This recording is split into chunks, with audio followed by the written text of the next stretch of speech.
What's going on YouTube? We're back with another video. Another one. If you're new to the channel, which obviously you have to be new to the channel because we're all new here. We're all new here. You better like, comment, and subscribe so that we can make more videos. Press that button, subscribe to our channel. And the little bell notification thingy majiggy that bing, they bing, always say. Bing, bing.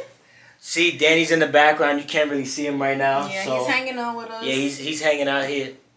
There he is. So anyways, guys, today's video, we're going to go through a pretty tragic experience that we went through. Well, she went through. Well, it was traumatic for you too, though, because it was. You love me so much, right? It was pretty traumatic for all of us, so we're definitely going to share with you guys what we went through and take you guys on a little trip, a little story time. A little story time with Danny and Jenny. A little story time with Danny and Jenny. And you guys are going to see a huge car accident that Janabelle went through. The most important thing is that Janabelle is well. Everything is fine with her. Thank God. So, she can tell you the story. I really thought Take it over. I thought it was a goner real quick. Take it over. So it all started when I had to go do my nails, right? So I'm here and I'm like, yo, Danny, I think I finally built up the courage to take the car out. Oh, first of all, let's give a little backstory first. Janabelle's not really, I'm not a driver, to say the least. Let me get some camera time. You right there? Alright, we're back. She's not really a professional driver like me, of course. I've been driving for years, since I was like 16, 15. 2 hours later. Been driving, whipping all those cars, doing my thing. But anyways, Janabelle is not really a super professional when it comes to the driving part. She does have her license. Yes, I do. But when you living in New York, it's like you take the train everywhere. Yeah, I don't know who gave her that license. So obviously in the city, I'm taking the train to school and work. I'm not taking a car anywhere. So when you move to PA, it's a whole different world out here because you're over. You need to drive everywhere in PA. Like, you literally need to. You need to drive There's everywhere. No to the way. store. I can't to walk. Gas. You definitely can't walk unless you ride a deer. Unless you ride a deer. Talk about deers though right now. We're gonna talk about deers later. Deers are the pigeons of PA, but we'll talk about the deers later. My bad, y'all. Danny had to go put the baby to sleep because he was bugging out just now. He was not letting us tell our story. So I guess you guys only have me today. Let's not talk too much about the deer because you guys are going to hear about that later on in the video. Because the deer almost took my life, y'all. Basically, that day, I finally took up the courage. I'm like, yo, I'm going to go do my nails. So I'm like, all right. I get in the car and I'm driving to the nail salon. Everything's good. I'm feeling like a boss, And I'm like, okay, this isn't that bad. Like, I think I can actually do this. Especially out here, like, there's not many cars on the road. The only thing that will get you, though, is those curves. So that's where you gotta be careful. But I make it to the nail salon. I'm doing my nails, blah, blah.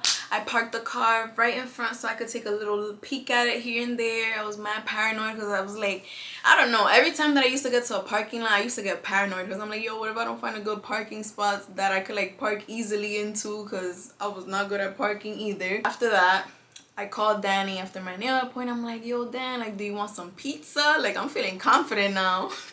Like, I'm about to pick up pizza and everything on my way back home. So I went back into the car. I put Bad Bunny on. I blasted it. And I'm driving off of the parking lot. So I'm going, and I'm like, so the GPS actually told me, to take the main road, like where the traffic lights are and everything. But me being stubborn, I'm like, nah, I'm gonna take the back roads because there's no street lights or nothing. It's just stop signs. And it's faster because there's no traffic or nothing. Boy, oh boy, if only I knew I should have listened to the GPS. Tell me why. The next thing I know, I'm going through a curve. I'm going faster than I should be. So you gotta be careful on them curves. And then I see a deer coming up. So I try to brake as fast as I could. And boom! What do I know? Tell me why I hit a big tree at full force because I was trying to avoid this deer. Bro, when I tell you, all I see is smoke everywhere. I see the freaking airbag popped out at me. The one on the side popped out too, which I didn't even know that was a thing. I thought it was only the front steering wheel one. So the car filled with smoke. So I couldn't see anything. I'm coughing. I'm crying. I was like, yo, how do I get out? Because the front driver's seat, I tried to open it, but I couldn't open it at all. Like, I even tried kicking it. Nothing was working. I tried the passenger door, but it was blocked by a tree, so I couldn't open it. And thank God I had the sunroof open because I was able to stick my head out of there. And then I called Danny on FaceTime and I'm like, yo, like, I just crashed the car. I'm crying. I'm like, please, like, come get me. You guys are back? Yeah, he didn't go to sleep. Okay. What part were you up to though? Well, I was up to the part when I crashed and like how the car was full of smoke and like I had the sunroof open and I was like, yo, like, let me see if I could get out through there, and that I FaceTimed you. Oh yeah, that FaceTime was crazy. I'm calling him on FaceTime like, yo, please come get me. Like, I don't know what to do. I'm in the middle of nowhere because I took the back road in the forest. I thought me and the baby were gonna have to jump on a horse or something just to get her. Literally, there was no way like that I was gonna take the baby on, because we have a four-wheeler, so I don't know if we were gonna take the baby on the four-wheeler, like how that would have happened. Crazy. But it's like, what else could we have done? You know what I mean? Yeah.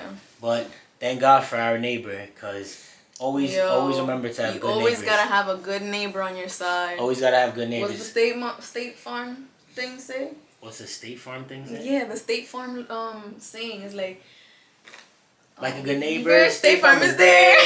We don't even have State Farm. That's the crazy thing. We don't, but hey, we got a great neighbor though. Like, we cannot even thank him enough. I don't know what we should do to Yeah, thank so him. basically when she got into that accident, I called my neighbor right away because he has like 5 cars, and I just told him like, yo, I need your help right now. Like, my wife just got into a car accident I think it was like a couple blocks away at that time. Yeah. And I was like, I don't have no way of getting to her, so please. Well, he didn't even know where I was because when I called you, I couldn't even tell you. I had to check the location. I had no idea where I was. I stick my head out the sunroof. I called Danny, FaceTime, whatever. I just was crying a mess. I didn't even tell him where I was. Thank God that right there, some truck drivers were coming. And I was scared because I'm literally a little girl.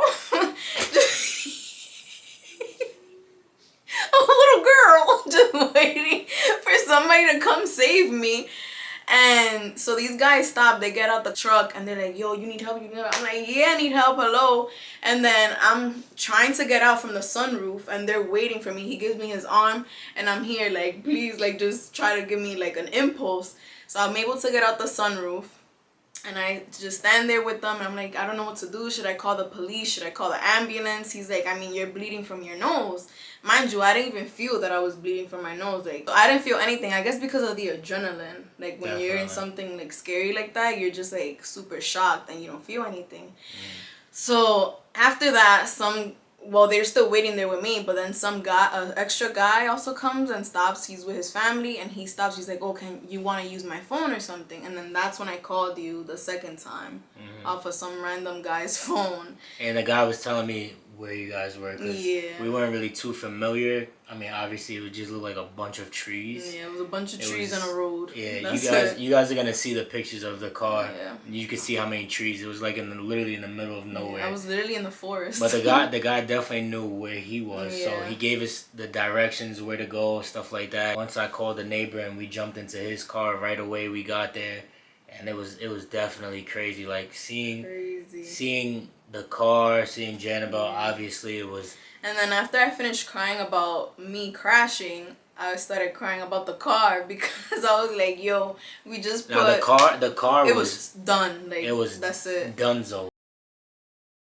I started crying because I was like, yo, we just paid for the new tires, new rims. Got new tires, new rims, and new wrap on it. Yeah, it was brand new. Brand new. I don't think the car wasn't even a year old at that time, so it was definitely a brand new car. But in the end of the day, as long as she's okay, and that's all that matters. The car is always replaceable. It was just a super nervous experience that happened, especially that once we got there it looked like it was like a crash site. It looked like somebody died in the car. There was even blood on the airbag, but I guess that was from my nose. Yeah,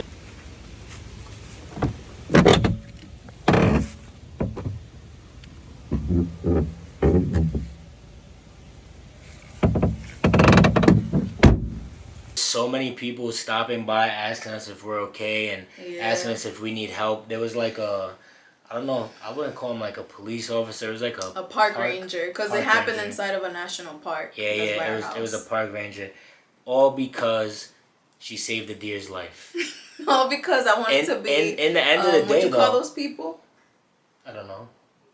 PETA? Deer people. What? At the end of the day, as long as she saved the deer's life, I did a good and deed. she didn't. And I hurt, saved myself. Word. Then that's how you know it's a win-win situation. It's a win. Because we're always above for the animals. Exactly. Animals always come first. But in the end of the day, the deer did her dirty. Nah, because I was scared, because I was like, wow, like if I hit the deer, it's gonna probably hurt me. The deer did her dirty. It did you dirty. Yeah, definitely did. And we didn't even he didn't even leave a note saying thank you after. He just ran, right? He just probably just ran off, right? He was like, yo, yeah, he didn't even stay I don't got around. nothing to see here. He didn't call for help. He didn't do any of that stuff. He didn't call his little buddies to go get us and bring her back home. Dang. The deer was out. But at the end of the day, as long as she's good, that's all that matters. And it was definitely a crazy experience. Definitely wanted to share this with you just because if you're scared of driving, don't be scared of driving. No, it's not, and it's honestly a learning experience too, because now I know like you have to be very careful, especially out here. Like there's so many deer, there's so many curves. With a combination of both, like that's when you really know that you have to pay attention and you have to go slow. Don't care about what nobody says in back of you, that they're honking at you, whatever. Let them pass you. Who cares? Let them pass, and always remember to save the deers. That's first of all. Save the deer. Save the deers. It was super scary, and honestly, like now I feel like I have some sort of PTSD, because every time I think about getting behind the wheel, like it just freaks me out. It was a huge traumatic event. Like anything could have happened out of that. And I just want to say, like, I think that is something that I do need to work on. And if you do have driving anxiety... Exactly. Yeah. Do have driving anxiety, just don't worry about it. Like, get behind the wheel, just go at your own pace. That's all that really matters. All you guys have to know is that just because you get into a car accident, it happens to anybody. Yeah. So in the end of the day, if you're still scared to drive, just know that it's just an accident. Accidents happen. And to keep going back on that road. It's like sometimes like you don't want to bother the other person to drive somewhere or do certain things. But and you don't know when an emergency could come up that I have to drive and take you somewhere, you know? So. Yeah, I mean, no. I wouldn't allow you to drive me now. Oh, I'm sorry. What? Oh, yeah, I'm sorry. I mean, yeah, she can drive me now to go to the store or something like that. Or like if I really needed it. Like if I couldn't walk, like if I slipped and I broke my leg or something like that, maybe you can drive me. But like other than that though, I'm definitely good, and I'll be driving myself everywhere for the rest of my time. But anyways, in the end of the day, right, you guys just have to realize that it was a mistake, and you guys always are gonna make mistakes. We all make mistakes. At the end of the day, a car is replaceable, not your life. Always remember that. Not your life. Wow.